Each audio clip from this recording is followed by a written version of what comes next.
இந்த ரீல்ஸை பார்த்து எக்ஸ்பெக்ட் பண்ணுறதுங்கிறது பாய்ஸ் கிட்ட கொஞ்சம் கம்மியாக இருக்க மாதிரி இருக்கும், பெண்கள் கிட்ட இருக்கும் நார்மலி. இன்னைக்கு காலையில் வந்தோடனே ஒரு ரோஸ் கொடுக்குறாரா, காலையில் வந்தோடனே ஒரு ஹக் பண்ணுறாரா, ஒரு பின்னாடி இருந்து வந்து நம்மளை பயமுறுத்தி கட்டி பிடிக்கிறாரா, இது மாதிரி சின்ன சின்னதெல்லாம் வந்து அவங்க எக்ஸ்பெக்ட் பண்ணுவாங்க பெண்கள். அது மேபி இந்த ஜென்சி நேச்சர்னு ஆக்சுவலி அந்த ஃபேமிலியில் ப்ராப்ளமே கிடையாது, 2 பேரும் நல்ல இது.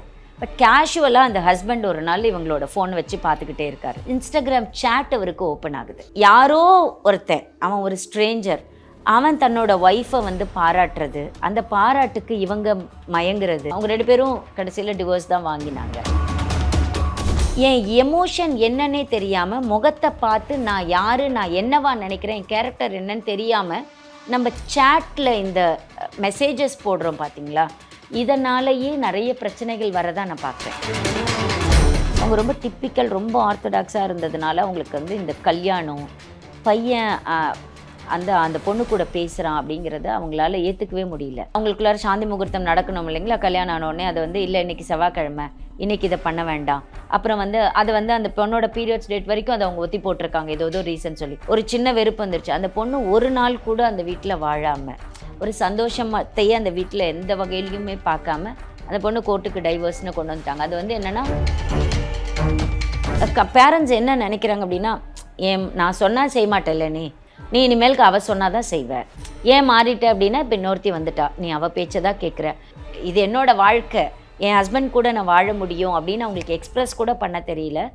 ரொம்ப எந்த ஒரு சந்தோஷத்தையுமே அனுபவிக்காமல் அவங்க வெளியில் வந்துட்டாங்க அப்படின்னு நினைக்கும் போது ரொம்ப கஷ்டமாக இருக்கும். இந்த பேரண்டல் கண்ட்ரோல் அப்படிங்கிறது என்னென்னா, அவங்களுக்கு ஒரு பூர்வீகம் வச்சுருக்காங்க. இந்த காது குத்துக்கு இவ்வளோ செயின் போடணும்னு நீ சொல்லு, அவங்க அக்காவை கூப்பிடக்கூடாதுன்னு சொல்லு. சில ஃபேமிலிஸில் யார் மடியில் உட்காந்து வச்சு காது குத்தணுன்னே சண்டை போட்டு டைவர்ஸ் வரைக்கும் வருவாங்க. இவங்களையும் சமாதானப்படுத்தணும், இந்த பக்கம் இருந்து வரதையும் சமாதானப்படுத்தணும்னு இதை ஹேண்டில் பண்ண முடியாமல் நிறைய பேர் தவிக்கிறதா பார்க்குறேன். MCR Pure Cotton Club, formals and casual shirts. Let's go holidays. Travel beyond boundaries. குறைந்த விலை, நிறைந்த தரம், தங்கள் தேவைகள் அனைத்தும் ஒரே இடத்தில். ஜெயச்சந்திரன். சோஷியல் மீடியால பார்த்துட்டு ஒரு கப்பிள்ஸ் பார்த்துட்டு, அவங்க வந்து அந்த ஹஸ்பண்ட் பாரு, அந்த ஒய்ஃப்க்கு என்னெல்லாம் பண்றாங்க பாரு, ஒரு பெரிய பார்ட்டிகள்லாம் பண்றாங்க, 100 ரோஸ் கொடுக்குறாங்க, நீ என்ன எதுவுமே பண்ண மாட்டேற அப்படின்னு வந்து ரீல் பார்த்துட்டு ரியாலிட்டியை மறந்துடுறாங்களோ. மேபி அவ்வளோ ஆல்ரெடி அவங்களுக்கு நிறைய எக்ஸ்பெக்டேஷன்ஸ் இருக்கும் ஒரு கல்யாணம் ஆனதுக்கு அப்புறம். இப்போ இந்த சோஷியல் மீடியாவை பார்த்துட்டு இன்னும் இன்ஃப்ளூயன்ஸ் ஆகி, ஓகே அவங்க வந்து நம்ம பார்த்த மாதிரியே வந்து ரியாலிட்டியில இருக்கும் அப்படின்னு நினைச்சிடுறாங்க. ஸோ அந்த மாதிரிலாம் யாராவது வந்து சொல்லியிருக்காங்களா, மேம் நான் பார்த்தேன் மேம், எல்லாரும் சுத்தி முத்தி அப்படிதான் இருக்காங்க அப்படின்னு பார்த்துட்டு உங்ககிட்ட வந்திருக்காங்களா? இந்த கம்பேரிசன் நிறைய கேசஸில் எங்கிட்ட வந்திருக்காங்க. அது மேக்சிமம் பெண்கள் கிட்ட தான் இருக்கும். இது பசங்க வந்து இந்த ரீல்ஸை பார்த்து எக்ஸ்பெக்ட் பண்ணுறதுங்கிறது பாய்ஸ் கிட்ட கொஞ்சம் கம்மியாக இருக்க மாதிரி இருக்கும், பெண்கள் கிட்ட இருக்கும் நார்மலி. அவங்களுக்கு தான் இப்போ என்னென்னா, அவங்களுக்கு இந்த சின்ன சின்ன சந்தோஷங்கள் இருக்குல்ல, அதுக்கு வந்து பெண்கள் ரொம்ப ஈஸியாக அடிமையாயிடுவாங்க. அவங்களுக்கு வந்து நீங்கள் பெருசாக அப்படி ப்ளூம் பண்ணும் அதெல்லாம் விட டெய்லி ஒரு சின்னதாக, இன்னைக்கு காலையில் வந்தோடனே ஒரு ரோஸ் கொடுக்குறாரா, காலையில் வந்தோடனே ஒரு ஹக் பண்ணுறாரா, ஒரு பின்னாடி இருந்து வந்து நம்மளை பயமுறுத்தி கட்டி பிடிக்கிறாரா, இது மாதிரி சின்னதெல்லாம் வந்து அவங்க எக்ஸ்பெக்ட் பண்ணுவாங்க பெண்கள். அது இப்போ இந்த ரீல்ஸில் இல்லைன்னா 1 மினிட்ல நம்ம முன்னாடி ஒரு படத்தில் இருக்கும், படம் முடிஞ்சிரும், சுபம்னு போட்டுருவாங்க, 2 பேரும் கல்யாணம் பண்ணிப்பாங்க.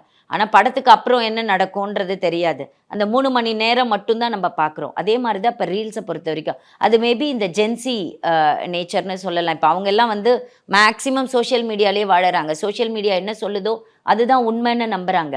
அது எல்லா வகையிலையும் எடுத்துக்க முடியாது. பட் இந்த எதிர்பார்ப்புகள் கூட்டுறது அப்படிங்கிறது வந்து எல்லா வீடுகள்லையும் எல்லாமே நடக்காதுங்க. இப்போ வந்து ஒரு 10,000 ரூபாய் சம்பாதிக்கிறார் ஒருத்தர்னு வச்சுக்கோங்களேன், அவரால் ஒரு 1000 ரூபாய் அடிஷ்னலாக, ஒரு 9,000 ரூபாய் ஒரு செலவு போயிடும், ஒரு 1000 ரூபாய் அடிஷ்னலாக செலவு பண்ணலாம். அவரோட க்ரியேட்டிவிட்டிக்கு தகுந்த மாதிரி தான் அவர் சர்ப்ரைஸ் கொடுக்குறதோ இல்லை எக்ஸ்ப்ரெஸ் பண்ணுறதோ இருக்க முடியும். நம்ம வந்து நீங்கள் அந்த படத்தில் வந்து மணிரத்னம் படத்தில் சர்ப்ரைஸ் பண்ணுற மாதிரி எனக்கு நீங்கள் எக்ஸ்பெக்ட் நடத்துங்க அப்படின்னு சொன்னால் அது நடக்கிறதுக்கு வாய்ப்பு கிடையாது. டைரக்டர்ஸ்லேயே ஒரு டைரக்டரும் காதலை சொல்கிற விதம் மாறுதில்லை. அப்போ கண்டிப்பாக நம்மளோட ஹஸ்பண்டும் காதலை சொல்கிற விதம் மாறும், அவர் எக்ஸ்ப்ரெஸ் பண்ணுற விதம் மாறும். பட் நம்ம வந்து இதெல்லாம் பார்த்து எதிர்பார்க்குறது தான். ஆக்சுவலி சோஷியல் மீடியாவை பொறுத்த வரைக்கும் இந்த எதிர்பார்ப்புகள், இந்த மாதிரியான ரீல்ஸ் எல்லாம் பார்த்து எனக்கு நீ இப்படி பண்ணலை அப்படி பண்ணலை அப்படின்னு கேட்குறத தாண்டி சோஷியல் மீடியாவில் இருக்கிற மிகப்பெரிய கஷ்டம் இப்போ நான் என்ன பார்க்குறேன் அப்படின்னா, இந்த சோஷியல் மீடியா வழியாக இவங்க வந்து ஸ்ட்ரேஞ்சர்ஸ்க்கெல்லாம் அறிமுகமாகறாங்க. யார் என்னன்னே பார்க்குறது கிடையாது. நான் ரொம்ப விசித்திரமாக ஒரு கேஸில் நான் பார்த்தேன். என்ன அப்படின்னா, அந்த பொண்ணு வந்து ரொம்ப நல்ல பொண்ணு, ஒரு அழகான ஃபேமிலியில் இருக்காங்க. ஹஸ்பண்டும் ரொம்ப நல்லவராக இருந்திருக்காரு. அந்த பொண்ணு சும்மா வீட்டில் ஹவுஸ் ஒய்ஃப் இல்லைங்களா? ஸோ வீட்டில் இருக்கும்போது அவங்க என்ன பண்ணியிருக்காங்கன்னா, அவங்க வீட்லேயே இருக்காங்களா, ஹவுஸ் ஒய்ஃப்க்கு ஒரு பெரிய ப்ராப்ளம் என்னென்னா, மேக்கப் பண்ணிட்டு வெளில போகிறதுக்கான வாய்ப்பு அவங்களுக்கு இல்லை. அவங்களே அலங்காரம் பண்ணி நான் அழகாக இருக்கேன்னு சொல்கிறதுக்கு வாய்ப்பு இல்லை. அந்த வீட்லேயும் வந்து ரொம்ப பெரிய கல்யாணம் அதெல்லாம் அடிக்கடி நடக்கிற வீடு இல்லை. பட் அந்த பொண்ணு பையனும் அவ்வளோ நல்ல பாண்டிங்கில் இருக்காங்க. நல்ல ஃபேமிலி, ஒரு குழந்தெல்லாம் இருக்குது. ஸோ இந்த பொண்ணுக்கு என்னென்னா, இந்த சோஷியல் மீடியாலாம் பார்த்து இதிலெல்லாம் ரீல்ஸ் எல்லாம் போடுறாங்கல்ல, இவங்களுக்கும் ஒரு சின்ன ஆசை வந்துடுச்சு. ஸோ இவங்க அதுக்கப்புறம் வீட்டில் சும்மா தானே இருக்கோன்னு நினச்சி இவங்க நல்லா மேக்கப் பண்ணி சாரீலாம் கட்டி ஃபோட்டோஸ் போட ஆரம்பிச்சிட்டாங்க. ஒரு ஃபோட்டோவுக்கு கமெண்ட்ஸ் வருது இல்லைங்களா? இப்போ அவங்களுக்கு என்னென்னா, இவங்களை யாருமே பாராட்டலை வீட்டில். அவர் பாட்டுக்கு காலையில் எழுந்திருப்பார், போவார். நல்லா இருந்த ஃபேமிலி தான் அது ஆக்சுவலி. ஆனால் இப்போ இவங்க ஃபோட்டோஸ் போட்ட உடனே அங்கேருந்து ஒரு comment, you look so beautiful, you're looking gorgeous. இவங்களுக்கு வந்து ஒரு இனிஷியல் டைமில் அதை அவாய்ட் பண்ணியிருக்கலாம். ஒரு பாயிண்ட் ஆஃப் டைமில் என்னென்னா, இந்த ஹார்ட் எமோஜிஸ் இதுக்குள்ள ஸ்ட்ரேஞ்சர்ஸ் யாரோ ஒருத்தர் பார்க்குறாரு, ஒரு நான் ஃபாலோவர் அதை பார்க்குறாரு. அவர் என்ன பண்ணுறாரு, முதல்ல ஒரு ஹார்ட் போடுறார். இப்போ இந்த ஹார்ட் போட்ட உடனே அவங்க கம்முன்னு இருந்திருந்தாங்கனாலும் அவரும் கம்முன்னு இருந்திருப்பாரா இருக்கும். இவங்க ஹார்ட் போட்ட உடனே ஒரு தேங்க்யூ அப்படின்னு ஒரு தேங்க்யூ. அடுத்த நாள் ஒரு ஃபோட்டோ போடுறாங்க, அதுக்கு யூ லுக் பியூட்டிஃபுல் அப்படின்னு ஒரு மெசேஜ் போடுறாரு. அதுக்கும் இவங்க வந்து தேங்க்யூ அப்படின்னு போட்டு இவங்க அடுத்த நாள் என்ன பண்ணுறாங்க, அந்த ஒரு சைடில் ப்ளஷ் ஆகுற மாதிரி ஒரு எமோஜி இருக்குது, அதை போட்டிருந்துருக்காங்க. அவர் அடுத்த நாள் அந்த அடுத்த நாள் என்ன பண்ணுறாரு, இவங்க இன்னொரு ஃபோட்டோ போட்ட உடனே அவர் ஒரு 2-3 ஹார்ட் எல்லாம் போட்டு அதுக்கு ஒரு கவிதை எழுதி அனுப்பிட்டார். இவங்க கவிதையெல்லாம் படித்தோடனே இவங்க பயங்கர புலங்காங்கிதம் ஆயிட்டாங்க. இவங்க அதுக்கு ஒரு ரிப்ளை பண்ணிட்டாங்க. ஆக்சுவலி அந்த ஃபேமிலியில் ப்ராப்ளமே கிடையாது, 2 பேரும் நல்ல இது. பட் கேஷுவலாக அந்த ஹஸ்பண்ட் ஒரு நாள் இவங்களோட ஃபோன் வச்சு பார்த்துக்கிட்டே இருக்கார். இன்ஸ்டாகிராம் சேட் அவருக்கு ஓப்பன் ஆகுது. அவருக்கு எப்படி இருக்குது அப்படின்னா, யாரோ ஒருத்தன், அவன் ஒரு ஸ்ட்ரேஞ்சர், அவன் தன்னோட ஒய்ஃபை வந்து பாராட்டுறது, அந்த பாராட்டுக்கு இவங்க மயங்குறது, திருப்பி இவங்க அனுப்பிச்சிருக்க ரிப்ளைஸ், இதெல்லாம் அவருக்கு வந்து அவ்வளோ அவரோட மனசை வந்து ரணப்படுத்திருச்சு. அவங்களுக்கு என்னென்னா, யாரோ ஒருத்தன் நீ ஏன் ரிப்ளை பண்ணியிருக்க, அது அப்புறம் ஒரு கவிதைக்கு இவங்களோடது அப்படியே கொஞ்சம் கொஞ்சமாக அவங்களோட சாட்ஸ் வந்து டெவலப் ஆகிடுச்சு. இன்டென்ஷன் அந்த பொண்ணுக்கு இருந்திருக்குமா அப்படின்னா இன்டென்ஷன் கிடையாது. ஆனால் இந்த சாட்ஸ் இருக்குல்ல, இது வந்து எல்லாரோட பார்வையிலையும் எப்படி இருக்குங்கிறத நிறைய பேர் அண்டர்ஸ்டாண்ட் பண்ண மாட்டேங்கிறாங்க. அதுதான் சோஷியல் மீடியாவில் இருக்கிற மிகப்பெரிய பிரச்சனையாக நான் பார்க்குறேன். அதாவது நான் நேரில் இருந்து ஹாய் அப்படின்னு நான் சொன்னேன் அப்படின்னா, என்னோட எமோஷன் என்னன்னு உங்களுக்கு தெரியும். ஆனால் ஒரு ஹாய் அப்படின்னு நான் ஒரு வாட்ஸ்அப்பில் சாட் பண்ணுறேன்னா என் எமோஷன் உங்களுக்கு தெரியாது, அந்த வார்த்தை தான் தெரியும்.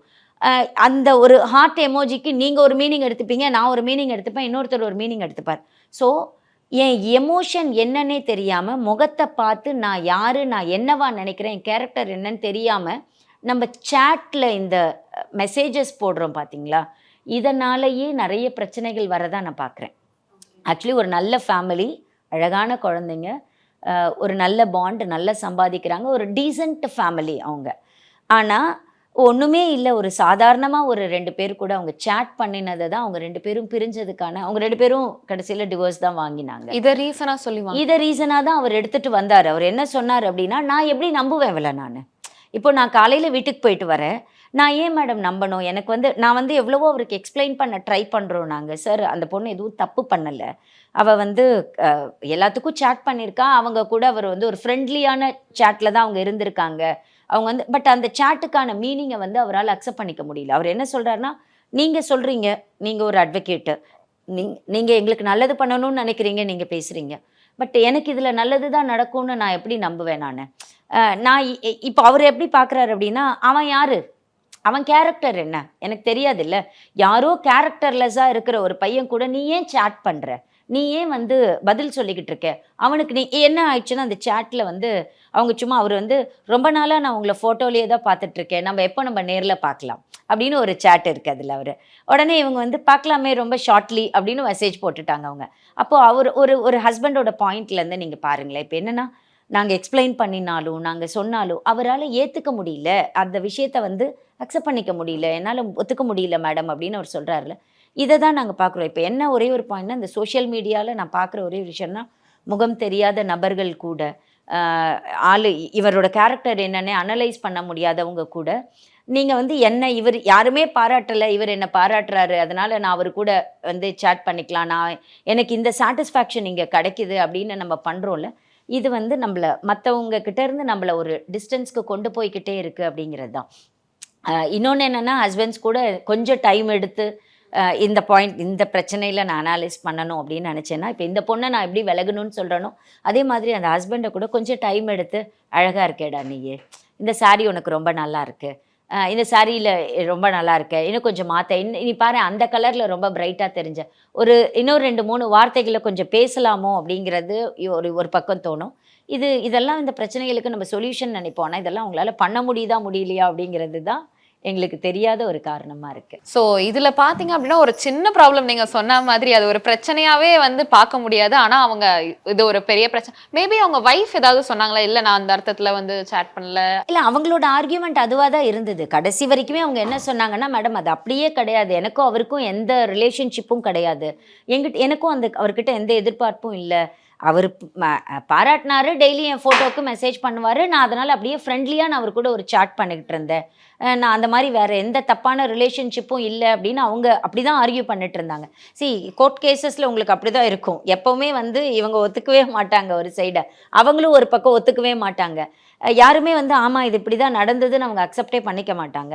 அவங்க கடைசி வரைக்கும் அப்படி தான் ஆர்கியூ பண்ணிட்டு இருந்தாங்க.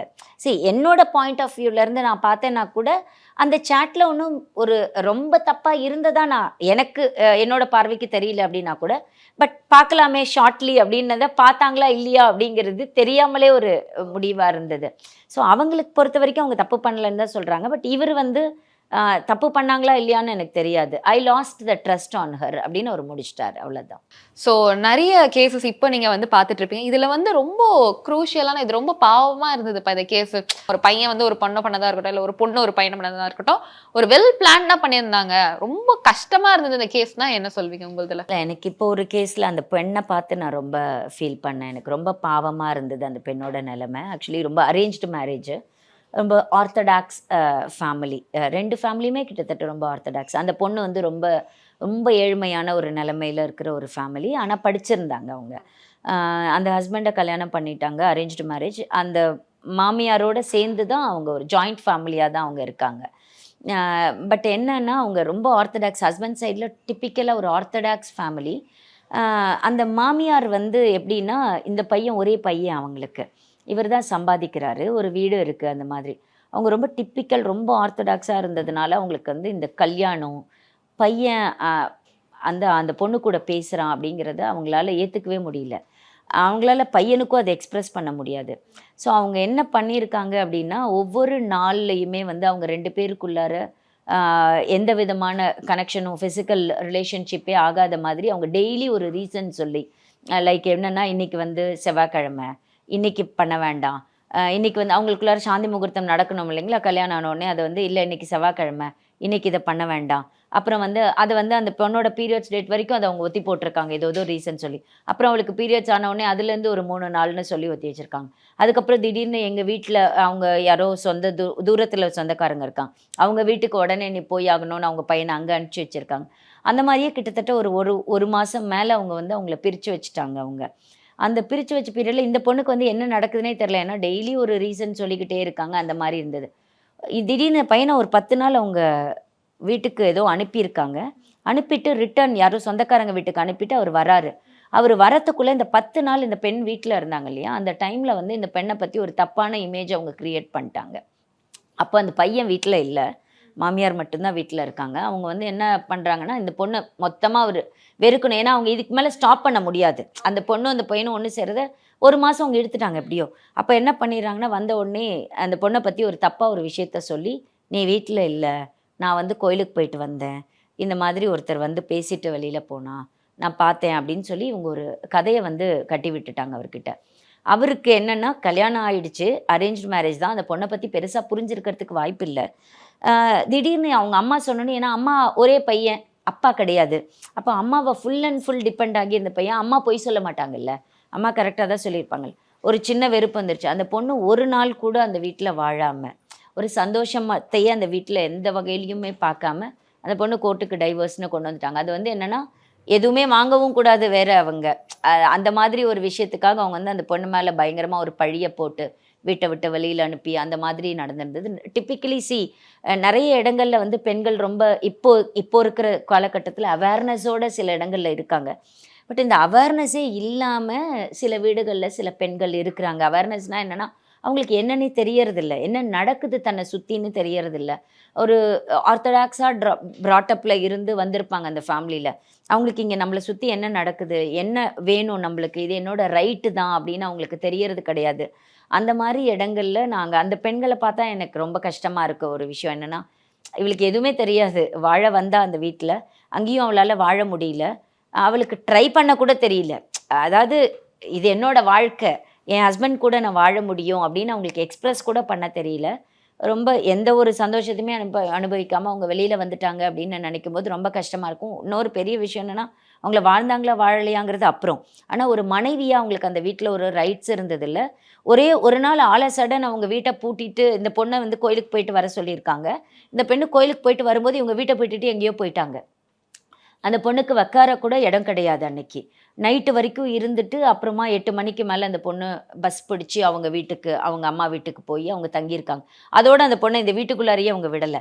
இப்போ நீங்கள் டொமஸ்டிக் வயலன்ஸ் ஆக்ட் கீழே பார்த்தீங்கன்னா ஷேர்டு ஹவுஸ் ஹோல்டுன்னு ஒரு ரைட் இருக்குது. அந்த பொண்ணு இது என் கல்யாணம் பண்ண வீடு, நான் இந்த வீட்டில் தங்கிக்கலாம், பட் அதை கூட கேட்கறதுக்கான சூழலை கூட அவங்க கொடுக்கல.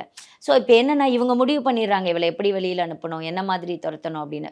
ஒரு கம்ப்ளீட் ஒரு பிளான்டு பிக்சராக தான் அங்கே அந்த மாமியார் பண்ணியிருக்காங்கன்னா கூட அவங்க ஒரு ரொம்ப பிளான் பண்ணி அவளை அவங்களுக்கு என்னென்னா எதுக்கு இவங்க என்ன ஒரே ஒரு கேள்வினா, இதுக்கு இவங்க கல்யாணம் பண்ணி அந்த பையனுக்கு இவங்களே வீட்டில் வச்சுட்டு இருந்திருக்கலாம். அவங்களுக்கு என்னன்னா கல்யாணம் பண்ணி வைக்கலன்னு சொல்லக்கூடாது, அவங்கள யாரும் சொல்லக்கூடாது, பேருக்கு ஒரு கல்யாணம் அந்த பையனுக்கு பண்ணி வச்சிடணும், அப்புறம் அவ வாழாம ஓடி போயிட்டான்னு அவங்க ஒரு பேர் கொடுக்கணும். இப்படிதான் அவங்க நினைச்சிருக்காங்கன்றதா. ஒரு பெண்ணா இருந்து பார்த்தோம் அப்படின்னா அந்த பெண்ணோட நிலைமை அப்படிங்கிறது சாதாரணமா யாருக்கும் வரக்கூடாது அப்படிங்கிறது தான். இப்போ கிட்டத்தட்ட ஆஃப்டர் அவங்க டைவர்ஸ் ஃபைல் பண்ணி கிட்டத்தட்ட ஒரு 6-7 வருஷமா நடக்கிறாங்க. அவங்களுக்கு எதுவுமே நிவாரணம் கிடைக்கல. பாவம், அவங்க கேட்குறது எதுவுமே கொடுக்க மாட்டேங்கிறாங்க. அவங்க கோர்ட்டுக்கு ஒரு நாள் வராங்க, ஒரு நாள் வராமல் போகிறாங்க.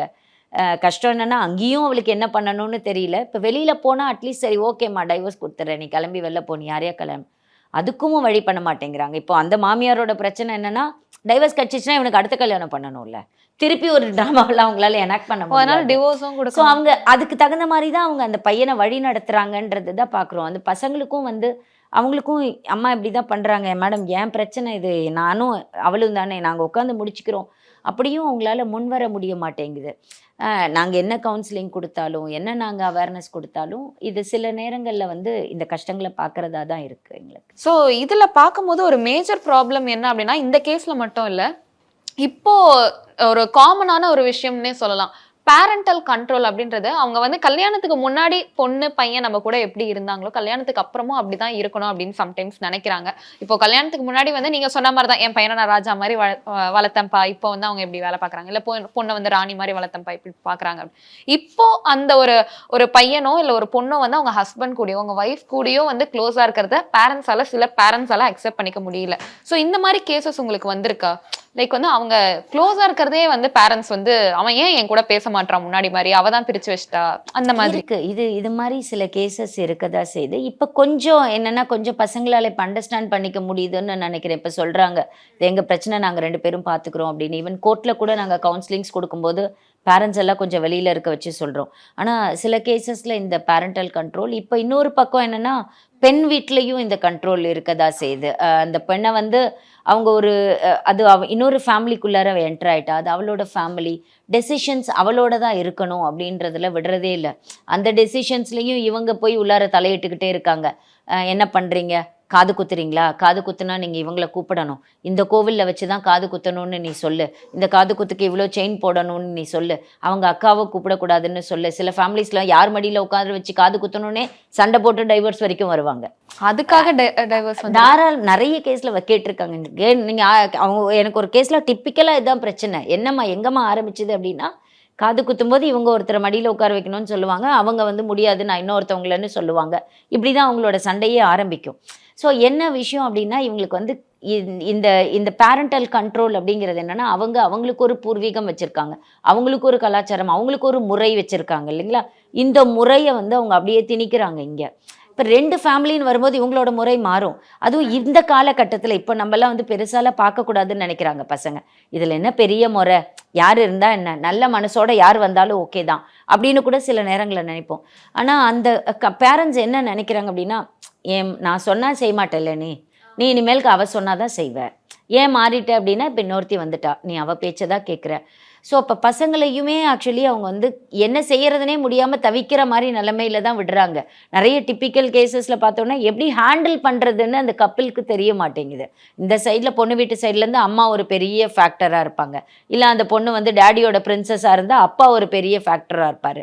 இந்த சைட்லேருந்து இந்த பையன் அம்மாவோட பையனாக இருந்தான்னா அது ஒரு பெரிய ஃபேக்டராக இருக்கும். இப்போ அவங்களுக்கு என்னென்னா இவங்களை ஹேண்டில் பண்ணுறதே ஒரு பெரிய விஷயமா இருக்குது. இப்போ ஒரு கப்பிள்னா அவங்க தனி ஃபேமிலி இல்லையா, இந்த ஒரு ஃபேமிலியை ஒருங்கிணைக்கிறது எப்படின்னு அவங்க பார்க்கலாம். பட் இந்த ஃபேமிலியிலேருந்து வர பிரச்சனைகளையும் கையாளணும், இவங்களையும் சமாதானப்படுத்தணும், இந்த பக்கம் இருந்து வரதையும் சமாதானப்படுத்தணும்னு இதை ஹேண்டில் பண்ண முடியாமல் நிறைய பேர் தவிக்கிறதா பார்க்குறேன். பட் அப்படி தவிக்கிற நேரங்களில் பேரண்ட்ஸ் கண்டிப்பாக கொஞ்சம் வழிவிடணும். ஏன்னா இதில் என்னை கன்வின்ஸ் பண்ணி என்னை சந்தோஷப்படுத்தி தான் நீ முடிக்கணும் அப்படின்னு நினைக்கக்கூடாது. அவங்க 2 பேரும் சந்தோஷமாக இருந்தாலே போதும். நம்மளோட சந்தோஷம் வேற இல்லையா, இங்கே நீ வந்து என்னையும் சேர்த்து சந்தோஷப்படுத்து அப்படின்னு சில பேரண்ட்ஸ் வந்து உள்ளார திணிக்கிறாங்கல்ல, அது ரொம்ப நிறைய கேசஸில் பிரச்சனையாக தான் நாங்கள் பார்க்குறோம். அந்த மாதிரி ஏதாவது ஒரு கேஸ் சொல்ல முடியுமா மேம்? இது வந்து ஃபுல் அண்ட் ஃபுல் அவங்க நல்லா தான் இருந்தாங்க, ஆனால் அவங்க பேரண்ட்ஸ் வந்து கொஞ்சம் வழி விட்டுருந்தாலே அவங்க வந்து இந்நேரம் ஒரு ஹாப்பி கப்பலாக இருந்திருப்பாங்க அப்படின்ற மாதிரி. என்கிட்ட அது மாதிரி ஒரு கேஸ் வந்தது. ஆக்சுவலி அவங்க ஃபஸ்ட்டு என்னென்னா, எனக்கு கால் பண்ணதே அவங்க அப்பா தான் ஃபோன் பண்ணார். அந்த பையனோட அப்பா தான் எனக்கு ஃபஸ்ட்டு ஃபோன் பண்ணார். ஃபோன் பண்ணி, மேடம் இந்த மாதிரி என் பையனோட கேஸ் இருக்குது, சொல்லுங்கள் சார் என்ன பிரச்சனை அப்படின்னு. இல்லை இந்த மாதிரி கல்யாணம் பண்ண அவள் ஓடி போயிட்டா, அவள் வந்து போயிட்டா, வீட்டை விட்டு வெளியில் போயிட்டா, இதை எடுத்துகிட்டு போயிட்டா, அதை எடுத்துகிட்டு போயிட்டா, அந்த மாதிரி நிறைய சொன்னார். சரிங்க சார், உங்கள் பையனை கூட்டிகிட்டு வாங்க, நீங்கள் பையன்கிட்ட பேசிவிட்டு நம்ம முடிவு பண்ணலாம் அப்படின்னு. Okay madam. அடுத்த நாள் பார்த்தா அவரே தான் என்கிட்ட வந்தார். சார் எங்கே சார் பையன்? இல்லை இன்றைக்கி அவனுக்கு வந்து ஆஃபீஸ் இருக்குது மேடம், அதனால் அவரால் வர முடியல, நான் வந்து இன்னொரு நாள் கூட்டிகிட்டு வரேன், நான் பிரச்சனை எல்லாம் சொல்கிறேன். சரி நீங்கள் சொல்லுங்கள். அவர் உடனே சொன்னார், இந்த மாதிரி கல்யாணம் ஆச்சு, வீட்டில் இருந்தாங்க, அவங்களுக்குள்ளார என்ன பிரச்சனைன்னு தெரியல, அவள் என்ன நினைக்கிறா அப்படின்னா அவளுக்கு அவன் காசு தான் முக்கியம், அவன் காசை தான் வாங்கிக்கணும்னு நினைக்கிறா, எப்போ பாரு இங்கே கூட்டு போகல அங்கே கூட்டு போகல, இது வாங்கி தரல அது வாங்கி தரல.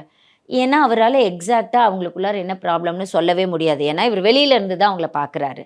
ஸோ எப்படி நீங்கள் சொன்னாலும் அவங்களோட பிரச்சனையை ஒரு அப்பாவால் எக்ஸ்பிளைன் பண்ணவே முடியாது. நான் எல்லா கதையும் கேட்டுட்டு நான் சொன்னேன், சார் நீங்கள் போக சொல்லுங்கள், பையனை வர சொல்லுங்கள், அவங்ககிட்ட நான் பேசிட்டு தான் முடிவு பண்ண முடியும், நீங்கள் பையனை கூட்டுவாங்க. அப்புறம் நான் ரொம்ப ஸ்ட்ரெஸ் பண்ணதுக்கப்புறமா அவர் என்னை எப்படி இன்சிஸ்ட் பண்ணார் அப்படின்னா, மேட்ரை நான் சொல்கிறேன்ல, நீங்கள் டிராஃப்ட் பண்ணி டைவர்ஸை ஃபைல் பண்ணுங்க. இல்லை சார் பையன் கையெழுத்து போடணுமே, இல்லை நீங்கள் கொடுங்க, நான் போய் வாங்கிட்டு வந்து கொடுக்குறேன் உங்ககிட்ட. ஸோ அவர் எப்படின்னா அவங்க பையனை கூட்டு வந்து என்கிட்ட கூட காட்டக்கூடாது, நானே டைவர்ஸ் நோட்டீஸை ரெடி பண்ணி கொடுத்தேன், டிராஃப்டை ரெடி பண்ணி கொடுத்தேன், அவர் போய் சைன் வாங்கி கொண்டு வந்து கொடுத்துருவார், ஃபைல் பண்ணிடணும், அப்புறம் நேராக கூப்பிட்டு வந்துடும். நான் சொன்னேன், சார் பையனை பார்க்காம ஸ்டெப்பே எடுக்க முடியாது, முதல்ல அவரது பிரச்சனை அவரது தானே, டைவர்ஸ் உங்களுக்கு இல்லைல்ல, உங்கள் பையனுக்கு தானே, அவரை நீங்கள் கூட்டுவாங்க. அப்புறம் அந்த பையனை வர சொன்னாங்க. என்னப்பா பிரச்சனை அப்படின்னு. நானும் ஒரு 1/2 மணி நேரமாக கேட்குறேன். அந்த பையனுக்கு அந்த பொண்ணு கூட பிரச்சனையே இல்லை, நல்லா தான் இருக்காங்க, 2 பேரும் ஹாப்பியாக தான் இருக்காங்க. சரி இப்போ எங்கே இருக்காங்க உங்கள் ஒய்ஃபு? இல்லை அவங்க அம்மா வீட்டுக்கு போயிட்டாங்க மேடம். எப்போ போயிட்டாங்க? அவங்க போய் ஒரு 1 வீக் ஆகுது. நீங்கள் போய் கூப்பிட போனீங்களா? இல்லை நான் கூப்பிட போகல. ஏன் நீங்கள் கூப்பிட போகல அப்படின்னா அவர் திருப்பி அமைதியாகவே இருக்கார். இல்லை என்ன சார் ஏன் கூப்பிட போகல, போய் 1 வாரம் ஆச்சு, போய் வரியாமான்னு கேட்கலாம், ஃபோன் பண்ணிங்களா? இல்லை நான் ஃபோன் பண்ணலை மேடம். ஏன் பண்ணலை? இல்லை எனக்கு தோணலை மேடம், அவள் போயிட்டால, அவள் வருவான்னு நான் வெயிட் பண்ணிகிட்ருக்கேன். சரி என்ன பிரச்சனை?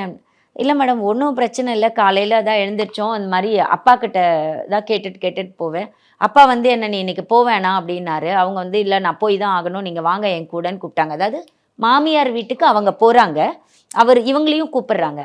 அவருக்கு போகிறதுக்கு இன்ட்ரெஸ்ட் இருக்குது, அவர் கிளம்பணுன்னு தான் நினைக்கிறார். பட் அவங்க அப்பா வந்து இன்சிஸ்ட் பண்ணுறாரு அவரை போகக்கூடாதுன்னு சொல்லிட்டு.